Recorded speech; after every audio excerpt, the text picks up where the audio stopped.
Hey guys, Dib the Awesome here to give you a really I don't know, like a informational video about each of the monsters in this current event. Uh, that was probably the weirdest intro ever. But yeah, anyway, we here it is, the post-apocalyptic island. I'm going to be giving my input on each monster.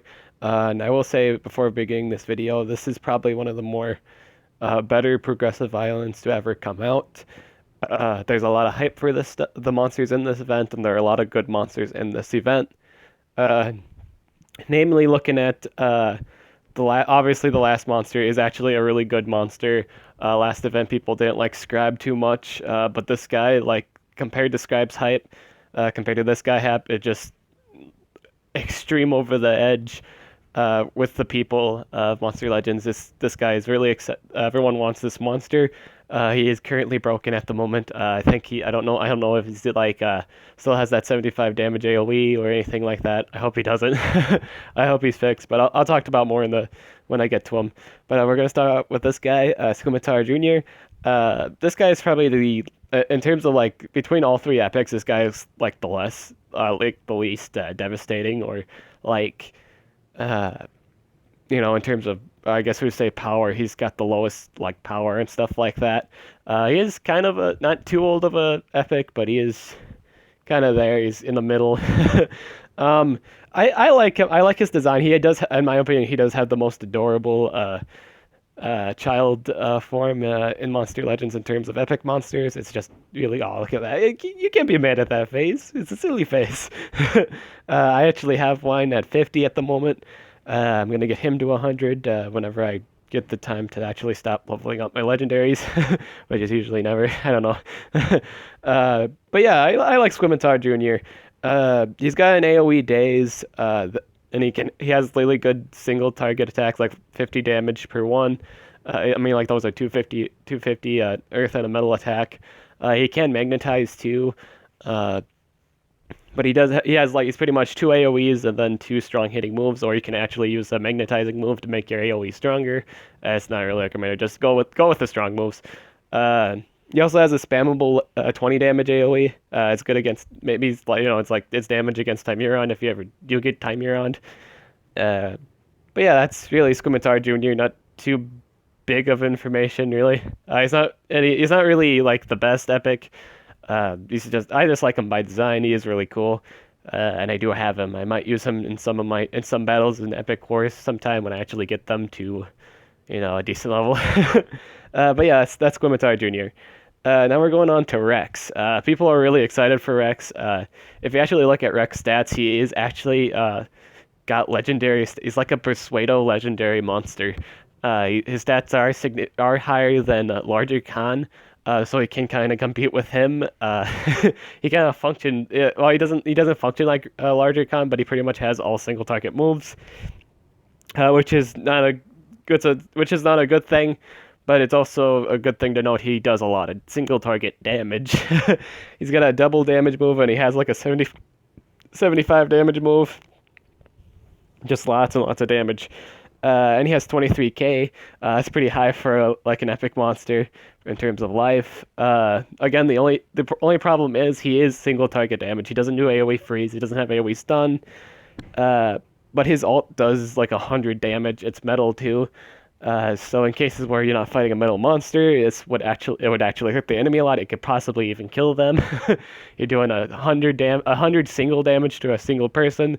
That's a lot of damage. But yeah, really good ult, really good ult. But all of his stuff is single damage. I would like to point out that he does have a double damage. I mean, like he's got a double damage attack, which is nice. It's really good. Totally good in like specific wars too, when you're trying to buff up your attack. He also has Hardened. He also has a really good ability in Hardened. That means he's like 20% less likely to get like controlled, which is also really good. Here we got. All right, here we got Dr. Hazzard. I'm currently on this mission at the moment. I have to say, I mean, like, Dr. Hazzard was actually part of the Future City Island event. I would say this guy's a really good. I'd say this guy's really good. He's old, but he's really good. Like, he's a super villain island. That's how old he is. he's the same age as Voltic, I believe, if not maybe slightly older, or younger. It depends. I think that's when he started, was the Supervillain Island. Uh, this guy has probably been out in quite a few events too. This guy has a lot of. I mean, this guy has two 45 damage AOE's. He probably has two of the higher end AOE's in the game. I mean, like both of them are 45. That's pretty decent in damage. I think he's the only one that. He might be the only one that does that. He might be. I'm not for sure. If they change the new metal guy, maybe he might not be the only one that has a high end. Like I mean, like he do a high end 45 damage. That's a lot of damage. AOE's. It's really strong too. A lot of people do run those in in the competitive play and stuff like that. It's just a lot of damage. uh, I do see people build him with two strengths and a speed. I would think he would run a lot better with a strength and two speed, to get his debuffs off, or maybe like a life rune to get his debuffs off. He can be built a lot of ways. He's a very versatile monster. His base stats are really good. His attack is kind of low for a dark monster, like 3,100, I believe, or 200. Not too high of an attack, but people again, strength runes. This guy does a lot of damage, like AoE damage. uh, in those two moves, I mean. With everything else, though, he does kind of his signature thing is he makes monsters weak to elements. Like usually, he has two moves. They do a group of elements. Like one move it makes them weak to fire, thunder, earth, and I think light. And the other is the other elements, of course. Or I don't know what the specific ones were. I'd have to look at that up again. But he does make people weak to stuff, and then he also has a stun. That's also a good thing to keep in mind. He can stun people. That's why I recommend two speeds and a strength. To get that stun off. But yeah, that's Dr. Hazzard. He also has hardened. A lot of monsters in this event have hardened. I kid you not. There's at least 4 monsters with hardened. Uh, so this guy, Growler. I think this guy's gonna be one of the better epics in the game. Because he has an AoE that makes everyone weak to dark type moves, and it's on a single turn cooldown. It's an awesome move. I can imagine people using this in War, in Team Wars, because it's minus 80%. It's like Gloomy Doom, like Nishan's Pet Steel. It's just an amazing debuff. It's like sticky lava, pretty much. This is a pretty strong ability. I'd imagine people running not like full. I wouldn't recommend running full speed runes. I recommend running 2 speeds and a life. You should totally do that. Don't waste your time with full speed runes. You kind of want some durability with epic monsters at least, or it depends on the build though. It depends on the monster. But usually with this one specifically, you want two strength, 2 speeds and a life. This monster's pretty good too. He also has a possession. And I think he has an AoE stun too. I think that was his deal. He has an AoE stun. I think that was his deal. You can check Monster Wiki if I'm wrong or something like that. But I think he has some form of control too. I think he's a really good monster. In terms of epic monsters, you kind of want this guy. Mechamancer. I actually have Mechamancer. Mechamancer is actually really good. I don't have him hatched yet, but when I ever get the space to, I will certainly do so. Mechamancer has a lot of AoE possessions. It's great for fighting, bots and stuff like that. He is kind of, in terms of deniers though, he is slower than most deniers. Or maybe he's more faster. I don't really know. No, I would think he's faster. I think the only thing that he's not fast against is the Sentinel line. I think it's the U-bot or something like that. But this guy has a lot of AoE possession. This guy's pretty good. I want to say if you do stuff right and you don't spend if you don't plan on spending a whole lot of gems, but you do spend some gems on this event, I think it's possible to get this guy. This guy takes at least 2 days to do the whole event. So we have 9 days and 14 hours. I think Dr. Hazzard is a day and 16 hours. I I will recommend when you get Growler down to 209, buy him straight away. If you have 209 gems, buy him straight away, because Mechamancer takes 2 days, and so does the brother here, Nexor Cox. Nexor Cox is a Nexor Cox. Okay, I gotta be serious. Nexor Cox has hearted. No, alright, I'm sorry. Cox has hearted. I was just remembering my stream and stuff like that. It's really hard to be serious.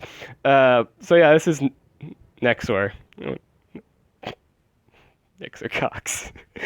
I'd say, yeah, okay, so this is a deny monster. It's one of the two new legendaries. I'm kind of surprised there's not many I mean, there's only like 2 new legendaries in this event. It's usually like 3, or, I guess it's 2. Yeah, 2 is fine. There was 2 in the Fossil event, 2 new ones in the Fossil Island when I started playing, so I guess this is still pretty good. People are excited for these 2 monsters.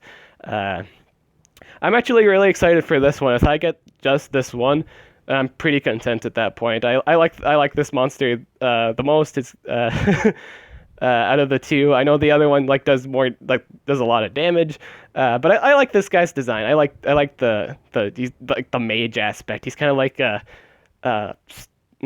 Fallout mage or something like that. He's pretty cool. He's got so what his deal is, he has the ability Hardened. I know it's funny. His last name is Cox, and he has Hardened. Yeah, that's really funny. But besides that, he also has AoE stun, and he also has AoE daze. He has a 100% damage reduction, and he also has the minus 200 attacks always hit, and then there's a shield block for barriers. Those are good in some situations, when there's like AoE shields. Those are really good in those kind of cases. But I think beyond that, though, he might not be as good as Tempest. Tempest has AoE stun. He has AoE blind. And he has a single target stun. Between me and you guys, stun is better than 100% damage reduction, because with 100% damage reduction, they can still attack, and they can still do the AoE. AoE that can stun or freeze, and that's just never a good situation. It's good for keeping the attacker from doing damage to you, but you can still be stunned. It's just, yeah. It's okay, but, yeah. You can still be stunned. And I will also say it's good for getting rid of the damage buffs, like double damage and stuff like that. I think it gets rid of that too. I think it gets rid of their damage buff. This guy's still okay. I'm saying he's still okay to use. There's not many really advanced thunder deniers besides Tempest at the moment. So picking up on this guy in particular will be beneficial for you. I hope I get this monster. I'll be satisfied with this monster. Sorry, it's just a really funny name. I like monsters with really funny name, like Hey Man. But this guy's pretty cool. I would be content with just getting this guy. But if I get both of them, that's cool too. Now let's talk about his brother, Roxanne Cox. Roxanne Cox has hardened. And alright, so this guy, everybody's really excited for this guy. People are excited for this guy for a really good number of reasons. One, his stats are really great. They're all in the 3,000. He is somewhat slow. He's not as fast as Metalhead, but I guess he also has a slightly lower attack, just slightly though. I think the hit points are the same. If not, maybe I think the hit points are the same. I can't really remember. But anyway, this guy does a lot of damage. Anyway, besides the stat ordeal and his ability hardened, he has metal and fire attacks, which is pretty unique. Because if you think about it, he's kind of does Pixie Lion's deal. He has more than just magic attacks. He can do fire and water attacks, which is really good for a variety of wars. Yeah, and it's a really interesting thing because he also can do sticky. He has like gas, oil gas or whatever. Uh, when he uses an AOE, it magnetizes and like makes him flammable. Very devastating, very devastating setup. It's like 80% for the oil gas. It's the same thing as Tefra's sticky lava. This is a really heavy hitting monster, and he has a lot of AOEs. Uh, I will also say this guy might actually get nerfed. I just don't know how heavy this guy's going to get nerfed because currently at the moment on the wiki page it says he has a 75 damage AOE. Obviously that if that does exist, that yeah. I mean, I understand the thing with like the ringer. That's always been the ringer's deal. But like ringer can always be like stopped.